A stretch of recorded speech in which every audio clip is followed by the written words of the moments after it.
সম্প্রতি সুরজ পরিচালিত কার্থি সান্দাই ছবিটি মুক্তি পেয়েছে। ছবিতে অভিনেত্রী হিসেবে আছেন বাহুবলী খ্যাত তারকা তামান্না ভাটিয়া।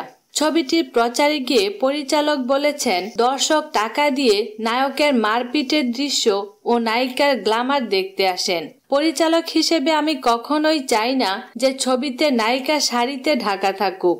যদি সিনেমা দেখার জন্য আমরা টাকা ব্যয় করি, তাহলে আমরা আশা করি তামান্নাকেও দেখতে গ্ল্যামারাস লাগুক। আর যে কোনো বাণিজ্যিক ছবিতে গ্ল্যামার থাকবেই।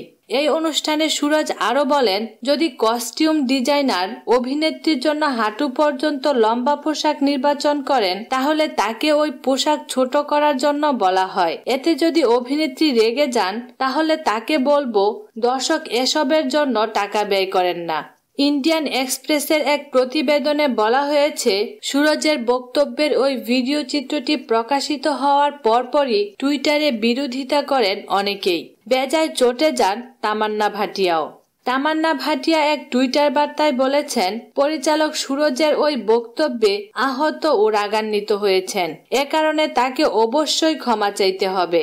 তবে শুধু আমার কাছে নয়, এই ইন্ডাস্ট্রির সব অভিনেত্রীর কাছে তাকে ক্ষমা চাইতে হবে।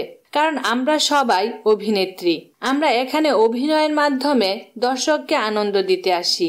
কোনোভাবেই আমাদের পণ্য করার চেষ্টা করা উচিত নয়।